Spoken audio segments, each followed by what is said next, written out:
welcome to the Mindset Michelle TV show. We're so super excited for you to be joining us again today. And we've got another amazing guest and another amazing show for you. And I'm so wonderfully excited about you joining us and being here, and for the fabulous feedback we keep getting about the guests and about the incredible insights and gifts that they're sharing in terms of how to build and create a successful mindset. So today's guest and today's extra special guest is Chris Huet. Hello, Chris. Hi, Michelle. Thank you for having me on. It's absolutely fabulous having you here, Chris. And for those that aren't aware of Chris, Chris is a communication specialist. Now, somebody that's worked across private and public sector and been in everything and anywhere in those fields, from being in the Air Force for many years to a private contractor, and now helping senior leaders and executives across the globe to actually build and communicate better and in ways that I'm sure all of those different tactical skills from the Air Force years through to different years within contracts, which I know can be just as complex and complicated, has given you these incredible insights into how to communicate and how to build those skills. But before we get into that, Chris, tell everybody a little bit more about your background. Yeah, sure. Thank you, Michelle. The work that I do now is helping technical leaders and owners of technical businesses to improve their performance through better communication. I've come to that work through a wide variety of different things. I was in the Air Force for 20 years. I was a fighter pilot and an instructor. My last job was the commanding officer of Australia's equivalent of Top Gun, the fighter pilot training school. And that I didn't think I was going to get a better job than that. So I left the Air Force to move into the corporate world. I worked as a consultant. I worked in business development for a big international company where I was pitching ideas and winning contracts and also negotiating as well. So a lot of communication there that has a technical as well as a business aspect. But I'm also a poet. I work specifically in spoken word. So I write poetry to perform on stage, which I love doing. And 5 years ago, I decided to bring together all of those different parts of my expressing myself, listening to people and helping people learn new skills into the work that I do now. So I'm very lucky to be able to do something that's quite integrated and very true to myself, helping people communicate better through coaching, running workshops, consulting, and speaking as well about communication. Wow, what an incredible background. And I really do hear that nuance there about the spoken word that comes through in the poetry and in the communication skills. And I guess, people don't always have very good skills in that area. They might think things, but not necessarily be able to communicate them. But before we get into that, with that background and with your expertise at a very high level in the Air Force, what is it then what does success mean to you? Well, for me, and I'm very lucky to be able to sort of live what I feel is successful for me. It's all about connecting with other human beings. So for me to be successful, it's having those moments of connection when you feel like you've understood somebody, when you've able to help them see a different perspective, when you've taught them something, those moments when as a coach, people come back to you and say, hey, I've reached that goal. I've broken through that barrier I had, those moments of reward that you know that you've actually reached others. And from that, speaking and performing poetry on stage, that unique connection you get when you have an audience listening to you and responding to you. So that for me is success. It is connecting with other people truly as human beings. Wonderful. I love that communicating and connecting with people truly as human beings, especially given what you were saying at the start about how you work with a lot of technical side as well, because when you're in that space, you can actually lose sight sometimes of the humanness or the humanity behind it. And so I know that people will be really fascinated with this specialization you have about communication. What sort of tips or hints would you give to people around how they can build more successful mindsets? Well, the three things come to mind when I'm thinking about how I have been able to live my success and what I encourage people that I work with to do. And those three things are curiosity, reflection, and creativity. So for me, one of the key things if you want to connect with other people, if you want to communicate well, then you have to be curious.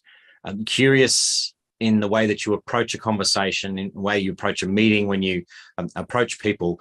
Always start by seeking to learn more before you try and teach others. You want to listen to other people before you speak. You want to learn more about your audience before you actually put together what it is you're trying to persuade them to do. So curiosity is really, really helpful. And if you get stuck in a conversation, or if you're stuck with people to talk to, then often going back to curiosity, asking yourself some questions about the other person, or asking them a question, is a great place to start if you want to connect with others. And the reason I do the work I do now partly came from the first time that I was paid to perform poetry. So when it was at a market in Canberra about 13 years ago, and I'm performing poetry on an upturned milk crate in the middle of a courtyard where people were sort of eating food from carts and things like that. And then I finished performing poetry, and I dismount my milk crate, and this gentle older woman comes up to me, and she looks up at me in the eye and says, "So, how are you going to use your poetry to change the world?" And I was stuck. I had no answer, because at that time, poetry for me was almost like a hobby. It was definitely a thing separate from everything else I did, but it stuck with me, that question. And took me 4 or 5 years to work it out. And I went, and you know what? If I put all of these things, all these forms of communication, working with other people, if I put them all together, then I can actually be using my poetry to help people. Maybe it's only one person at a time, but it's using my poetry to connect with others and help them find more creative ways to communicate. So because I didn't ignore that question, in fact, it stuck in my mind, I was curious about the answer, I got to do the work that I do now. And I think if you want to be successful, whatever your definition of success is, then starting off by making sure you're curious, making sure you're always asking questions, you're always learning from others, from books, learning about yourself, then I think that's essential. That's a starting point to be successful.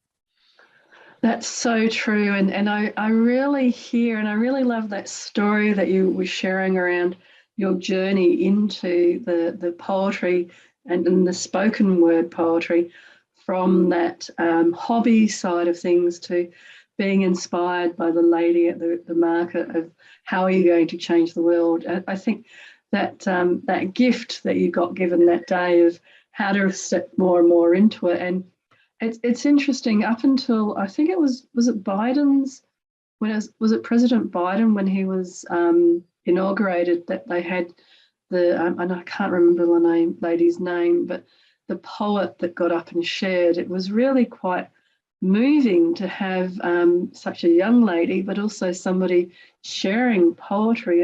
It really shifted again away from the procedural and the political kind of nature of it to, like you were doing when you were talking about curiosity, but sharing a story, that emotional connection that you get when you share stories, and stories about being curious and stepping in. And the other element I like around that explanation you had was that you didn't go, I want to do stand-up poetry and I'm going to quit my job and go do it.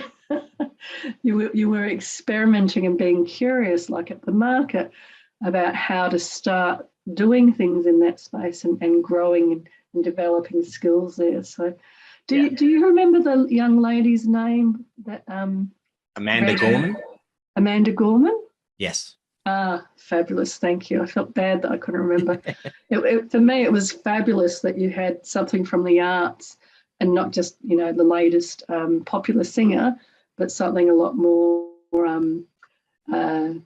definitive that would stand the test of time. And her poem was really, really quite profound. And the second point that you talked about was reflection or reflective practices. What would you share about that with people? Well, If you want to progress towards anything, if you want to improve part of yourself, if you want to learn a new skill, reflection is essential. It's essential to learning and to development. And I learned this from a very, very, very early stage. So I joined the Air Force when I was 17. So I was my first experience of any sort of world outside home was in the Air Force. And as a pilot in the Air Force, every time you go flying, you debrief afterwards. So whatever you've done, you then spend time, dedicated time, reviewing what you did and what you learnt about it as a group. So all of you who flew together, and then you would go away and then you have your own individual time where you sort of reflect. And that deliberate practice has been embedded in me since then. And we had a debrief book. I don't know if they use iPads now, but it was always a book for us. But you would take a book, even right up until my last years in the Air Force, no matter the fact that I'd been there 20 years, I was quite senior, I still took a book to the debrief. I would still listen to other people making comments on how I performed. I would make notes. And then the next time I went flying, I'd bring out my book and see, what am I working on? How did I go last time? What am I going to do differently this time? So it's a process of continual improvement that is based on reflection. And so the people I work with who want to be better communicators, I strongly encourage them to develop a reflective practice. So whether it's once a day or once a week, you sit down with your calendar, you say, what have I been through this week? What did I learn about myself? What did I learn about other people? What might I do differently next week? And that practice is essential if you want to keep progressing.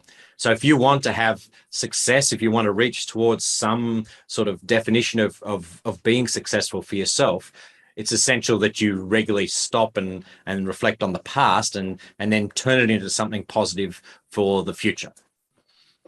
That's so true. I've mentioned about high performance athletes and performers previously, and reflective practices is definitely. I know in Australia people are very excited about tennis players, and that would be a big part of what they do is replaying in their mind what they did well, what they did maybe not as well in that last game. So I love using those examples because people can go, oh yeah, you know, they play a game this week in Australia, next week and it's the US, and the week after it's somewhere else again.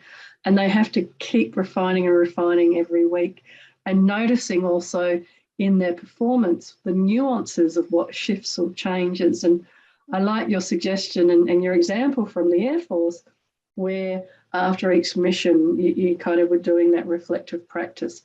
And the other element that was kind of inherent with what you were saying was that everybody did it together, so everybody was learning, and it wasn't then seen as a negative or a pick on each other. It was actually seen as a part of how everybody could grow and develop their skills together. I think that's a really important part of it. And I loved how you're saying that now with your communication clients, it's something that you get them to do, look back on the last day, the last week, the last year, and also in a similar way, their last performance. So if, and by performance, I mean going into their meetings or going into workshops, etc. So just sticking with the reflective practice then, what are some of the key things that you've seen when people are doing this that they really, you know, once they start to get into it, they've gone, oh, okay, I can do better there in this area or that area. What are some of the key areas that you see shift when they start to do that? One of the significant benefits of taking a deliberate, more thoughtful approach to reflection is that you don't get stuck into that cycle of reliving the past. So I encourage people to evaluate, don't ruminate. And often, and many of us will have a similar experiences where something went really badly wrong and we feel terribly embarrassed about it. And we just spend our whole time going, oh, that was horrible. Oh, I look like a fool. Like, what is everybody thinking about me? And it doesn't go beyond that. We just sit in that like circle of shame. If you turn that into a reflective practice, then you go, okay, so what did I do well? what did I learn? What will I do differently in the future? So instead of being stuck in this circle in the past, you're taking something positive out of it and you're projecting it into the future. So you keep moving this direction instead of still being stuck here in this circle. And that's what I've seen with my clients. If they break that cycle and actually get into a positive, forward-looking mindset, and realize also that you're never going to fix that in one day.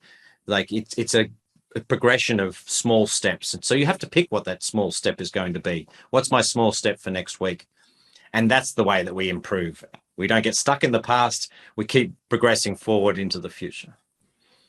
So such wise words about forward-looking mindset and evaluate, don't ruminate. I wrote those down so that I could make sure I reflected them correctly, because I think that that's really powerful stuff. I know I did some stand-up comedy training one time, and as part of the graduation, we were doing a 3-minute presentation or set, as they call it in comedy. And I got up and it was 3 minutes, so it was very short, and I couldn't remember any of my script 3 times, not just once, not just twice, but 3 times. And by the 3rd time, I realized that I just needed to surrender to the whole process. But I also knew that it was about taking the audience on the journey in a different way to when you're presenting. And so I was saying to them, oh, look, I've forgotten again. And it just got funnier and funnier. And it was very much like you were saying, when I evaluated, I was like, oh my God, I worked so hard to memorize this script for 3-minute script. But when I ruminated and looked forward, I was like, well, actually, what I did more importantly was connect with the audience, be in the moment, which is, when you're training in comedy, actually the much more important part, because whether you're on script or off script, you have to very much, like with your poetry, you're connecting with the audience in that very immediate moment. And if you're with them, then there's no greater feeling. And if you're disconnected because you're trying to remember a script or something, they also pick up on that. So, and the forward-looking mindset, you know, by the time I actually was performing then in a pub and doing a set in a pub, yep. And I got through it, and I remembered probably about 80% of my script by that stage. And I actually went, oh, okay, you know, this was like winning the Olympics for me. The set went fine. People thought it was great and everything. And I just went, oh, yeah, thank God I've kind of crossed that hurdle. But it took lots of like little steps along the way. And your third point there, your third point about the commitment and looking for, so we've talked about curiosity and reflection and the commitment, or it could be something else that I wrote down that I can't read now. It's handwriting. That's the third thing. That's it. No matter what else. Creativity was the thing. That's it. Yeah. It looks like commitment, what I wrote down, but creativity. Do you want to explain what you mean by creativity? Yeah, there are too many words in the English language that start with a C. We have all of these words are all the C's. But creativity, I've found that for me, creativity is essential to us as human beings. So finding some form of creative outlet, some form of being creative, is really important for us to, it supports in a way that reflective practice. So this could be gardening. It could be painting, singing. You could go and join a community choir. You could write poetry like me if you're a little bit of a masochist, if you don't like other people. But there is a lot of different ways that you can be creative. You can express yourself creatively. And I've found that by doing that, I know myself better. I get to know myself better by sometimes surprising myself in the way that I express myself creatively. So you might find out things about yourself by being creative. You give yourself space to stop thinking in that sort of structured transactional way that we have to often at work, and think in like a broader, not linear, in all directions kind of thinking. And you might find that unlocks really incredible things in your brain. You might get some fantastic ideas when you are cooking, you know, because your brain is in a different mode. So by thinking creatively, it can really help us find new ways. It helps with that curiosity, and it also helps with that reflection, but not sort of head on. And creativity usually comes around the back or the side and surprises us. So I encourage people to find a way of creatively expressing themselves, and particularly the technical people that I work with. They're often very, very technically focused. But if they can find some way of being creative in a little way, then it can help them with the way that they can connect with others, finding new ways of communicating that aren't necessarily just their technical field. So creativity for me has been really important. And I think that all of us as human beings should find our creative side. That's so true, and it takes commitment. So I can put commitment in there again. Yes, it does. to be creative, and I really love how you describe whether it's gardening or cooking or whatever the activity might be. You can actually look at that as being a way of being creative, and the words I might use around it are things like looking for how to play, how to play and have fun. And what is it that another phrase I love using is, what is it that makes your heart sing? Yep. So what is it that you can do that makes your heart sing?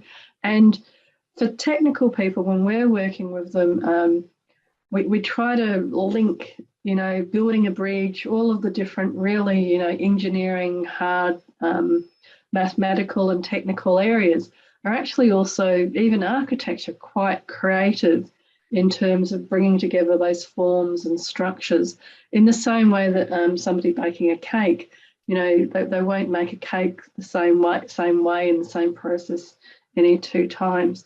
So I love that focus on the creativity and bringing creativity into, well, how do I create a more positive mindset in this moment, in that moment, in that moment? And it can be, like you're wonderfully explaining, it can be as simple as, well, don't try to force it. Go and work in the garden for 10 minutes. Go and bake a cake. Go and distract your mind, if you like, from the main task at hand, so that your brain then has time to process and then come up with ways of being creative around creating that success mindset. Yeah. Yeah, the wonderful, wonderful tips around curiosity, reflection, and creativity there. And if we were to bring them all together in some ways around creating that successful mindset, what do you feel like or think that when you were in the Air Force, and 20 years is quite a long time, helped you? I'm sure that there would have been far more difficult than in a civilian life, situations and times and environments. What helped you to then use these types of tools to keep having that positive mindset? Yeah, that is an excellent question. A lot of the way it worked in the Air Force in some ways was easier than outside the Air Force, because you have all of the structures that exist. You have a very clearly defined role. We have our own language. So you're all speaking the same language. You're all working towards the same objective. So in some ways, there was a lot more structure, a lot more context, that meant that communication was easier. The way you worked was simpler. Although sometimes the things we did were very difficult, those structures did make it a little easier. And I just wanted to say there as well, that reflective practice that we talked about, it was easier because everybody was doing it. So it wasn't like a nasty or picking on somebody, because you were all doing it. That group activity actually as well would have helped create that more and more positive focus on the mindset, because you're all literally doing it together. Yes, exactly. But there were times when we needed to be creative, so we needed to come up with plans. So creativity definitely helped. A curious mindset helped because we were often working with people from different countries. And one of the, having a very strict, not strict, but a very defined culture, language in the Australian Air Force was really helpful when you're working with people from the Australian Air Force. But sometimes it leads you to misunderstanding or doing something wrong with people from other countries, because they have a slightly different way of approaching things. So being curious about others, learning how they do things was really important when we were collaborating with other countries. And throughout my Air Force career, I was always doing something creative. So although I've been doing spoken word only for about 13 or 14 years, I have been writing poetry and other forms of creative writing my whole life. So doing that creative practice, that creative activity, also helped keep me positive and forward looking as well. So I definitely used all of these things, the curiosity, reflection and creativity, to contribute to my success in the Air Force, and have taken that into the work that I do now. Fabulous. And I like how I can appreciate that with the work and the clients and the leaders and others and technical staff that you help now with communication skills, that there'd also be a lot of that same discipline and approach to the work that you've built as those habits. And that would be very, very powerful, I think, for people, because of that lived experience that you bring when you're talking about all of these different ways to build that positive mindset, to keep going, to use simple tools. It's wonderful, curiosity, reflection and creativity, and intermix them so that what works at different times works at different times. Yes, yeah, exactly. Fabulous. And if people wanted to get hold of you to find out more about, especially, the slam dunk poetry, and actually, I don't think it's slam dunk poetry, it's just slam poetry. Slam poetry, yes. Slam poetry.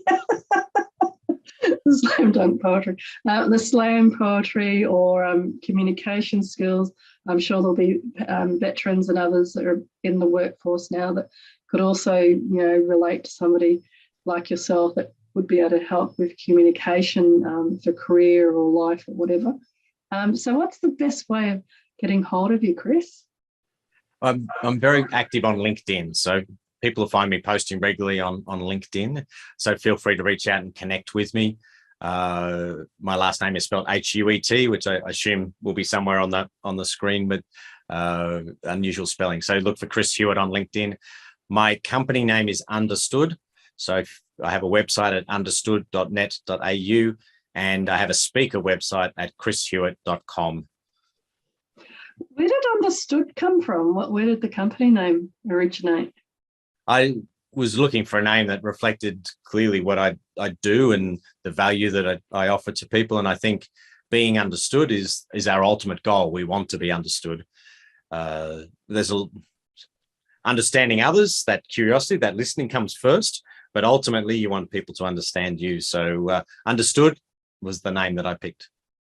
Fabulous. And I know that you and I have crossed paths in the professional speaking arena, but what other areas do you and Understood kind of specialise in the technical space? Well, I work with leaders in engineering organisations. Asset management is another organisation, an organisational area that I've been working with a lot recently, and IT, cybersecurity. So it's often people who have that technical background. I also, because of my defence background, frequently work with companies that work with defence as well, and also with the services themselves. I have worked with the services. So they're the areas that I primarily work in, but I'm always interested in expanding to anywhere. And as communicating with other human beings, connecting with humans and being influential is essential pretty much to everyone's lives. There is a lot of area to go out and work with other people. Fabulous, that's great. And just finally then, I love asking people this question about if they were to give some advice to their younger self, what would that advice be? Don't avoid difficult conversations. Wow. Yeah, I think that's one of the hardest lessons. I don't know that I've still learnt, but I do know that putting off a conversation does not make it better. It will always be better to have that conversation than to ignore it. And I think that that's where that curiosity, reflection and creativity can really help again, and such simple and wonderful framework to take from today. So thank you so very, very much, Chris, for coming on the show today. Thank you, Michelle. It's been wonderful. I love these questions. It's something quite different. So I've really enjoyed it. Oh, fabulous. Yeah. I think with this focus very much on tips to help people with building their own successful mindset, I have the unique opportunity to showcase experts like yourself, but also in a very different way where it's very human, I hope, and very much an easy experience, Definitely. Yes. even if I write down commitment rather than creativity. And are you performing anytime soon with the poetry that we can do a quick plug? No, actually, the most of my creative effort recently has been writing a play. So, for the first time, I'm trying to write a play that has poetry in it. So that has been my creative focus. I don't have immediately any poetry performances coming up. Fabulous, but I'm sure that will change. And so please do connect with Chris on LinkedIn and follow him and his incredible career. And but for now, we've come to the end of the show for today. So thank you again, Chris, for being on the show.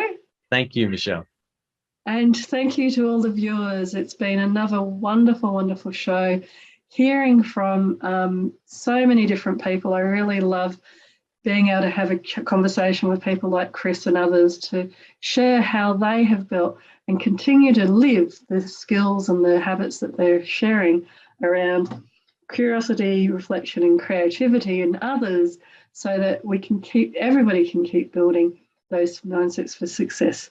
But for now, from my heart to your heart, be great, be fabulous, and be you.